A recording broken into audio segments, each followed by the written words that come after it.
Welcome to the Explainer. Today, we're diving into a real masterclass, mapping out the brutal, honestly sometimes heartbreaking reality of the study abroad journey. If you've ever dreamed of studying internationally, you've probably noticed there is absolutely no shortage of advice out there, but weirdly, almost none of it addresses the actual structural realities of where these dreams just hit a brick wall. Like, think about all those late nights spent hunting for the perfect program, calculating GPAs and sweating over essays, right? Only to sit back and wonder, is this actually going to work out? Well, today we're going to break down exactly where the floor caves in, using solid, verified data to guide us every step of the way. Picture this for a second. Imagine a cohort of 100 prospective students who just decided, yes, I want to study abroad. They've got the high test scores, the super supportive families, big ambitions, glowing recommendations, the whole shebang. Now watch them closely, because by the time we finish this explainer, most of these 100 highly qualified, eager students, they're going to completely disappear. Literally entirely gone before they ever step foot inside a university classroom. And that brings us to the central mystery of the whole international student pipeline.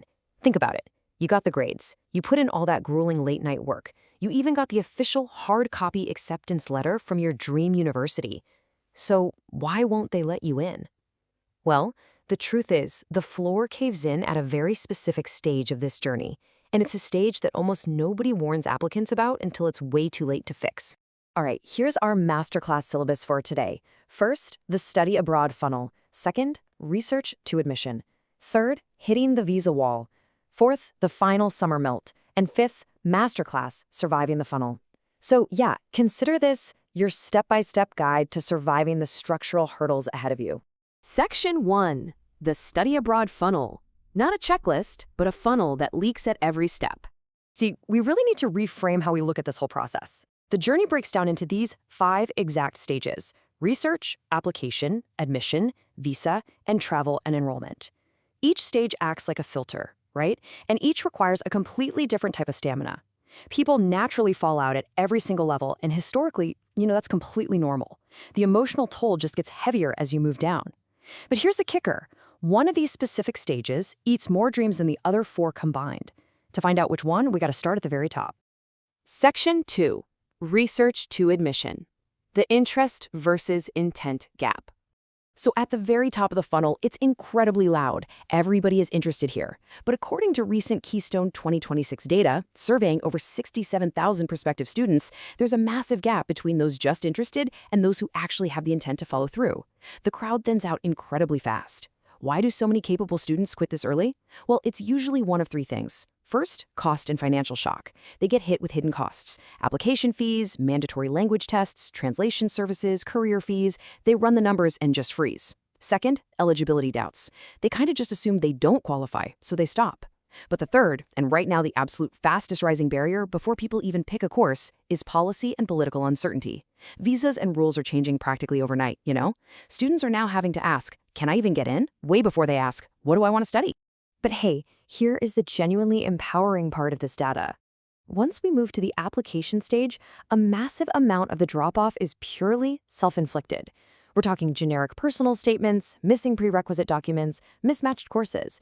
If we flip the perspective here, a weak application isn't the universe rejecting you, right? It's simply a skill to be learned. Writing a tailored resume and a compelling essay is entirely preventable attrition. You actually have total control here. And if you push through that grind, you get the email, the offer.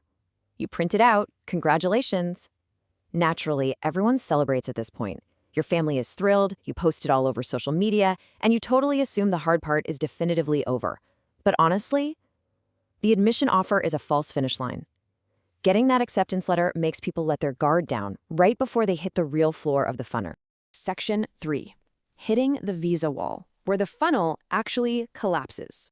This is the absolute most critical part of our explainer, because this is where the funnel doesn't just narrow, it completely collapses. You have the brains, you have the university's offer, you've paid your deposits, but now a government officer decides if any of that actually matters. Over a third. Look at that number. 35% of accepted student visa applications are wiped out. Just let that sink in for a second. You did everything right. The university explicitly wants you, you have the funding, but statistically, over a third of applicants are turned away at this final gate. Years of meticulous preparation just gone in a 3-minute interview on a random Tuesday afternoon. And this isn't just some random spike either. It's a structural climb to a decade high. A decade ago, refusal rates sat around 23%. Last year, 31%. Now we're at 35%. To put the statistical significance of that into plain language, based on Shorelight and U.S. State Department data looking specifically at U.S. F1 visas, we're talking about roughly 36% fewer visas issued in a single recent year. And quick note here, while this public records data is strictly U.S.-based, it really acts as a highly accurate window into the global structural patterns we're seeing across major English-speaking destinations. Literally a third of the pipeline simply gone. Now, when we break down these refusals strictly by continent, the disparity is incredibly stark. Europe sits at a 9% refusal rate, Asia jumps to 41%, and Africa sits at 64%. Think about what this actually means. We are talking about the exact same dream, the exact same academic effort, often the exact same bank balance required, but wildly different odds depending purely on the region you're applying from. So why on earth does this happen? Well, it's absolutely crucial to understand that refusals are multi-causal. It's rarely just one thing. It could be unclear financial proof, where the exact source of your funds isn't super obvious. It could be weak ties to your home country, meaning maybe you couldn't clearly articulate a logical reason to leave after graduation. It could be inconsistent documentation, like maybe your street address is spelled with street on one form and st dot on another. Seriously, even formatting matters. It could also be rapidly shifting policy changes, or genuinely just weak application quality. But notice how these are all structural machine parts. This isn't a blame game, okay? It's not some personal verdict on your worth. It's just a massive governmental system functioning exactly as it was designed, as a filter. Section 4, the final summer melt. Winning the visa, but still quitting. Now, imagine you survive all of that. You prepare perfectly, you pass the interview, you win the visa, you're done, right? Well, not quite. Welcome to the quietest, most frustrating attrition stage of the entire journey, the final summer melt. This is that lonely last mile between holding that hard-won visa in your hand and physically showing up on campus. So what does melt actually mean in higher education? It's when accepted students who fully intend to go suddenly drop out right before classes start. Harvard STP data, which, by the way, specifically focuses on the US but definitely serves as a highly accurate directional signal for global structural patterns, shows this drop-off can be anywhere between 10 to 40%. It's a really lonely phase. High school support systems kind of fade away, anxiety spikes, flights become impossibly expensive, or sometimes a final piece of paperwork stalls out, literally right at the finish line. Section 5, Masterclass, Surviving the Funnel. How to stop being one of the people who quits. All right, we've seen exactly where the floor caves in. Now for the turn. Let's talk strategy. How do you actually take control and survive the funnel? Because knowing where the cliffs are is exactly how you avoid falling off them. And this requires a massive mental shift. Honestly, it's the single most important adjustment you need to make right now. If you treat the visa stage like an afterthought formality, like it's just a quick stamp you pick up because the university already said yes, you are probably going to fall right through the floor. For survival, you absolutely must treat the visa stage like the real application. It's a second, far less forgiving admissions process. So here's your step-by-step masterclass survival playbook. Let's break it down. For finances, make them airtight and prepare them early.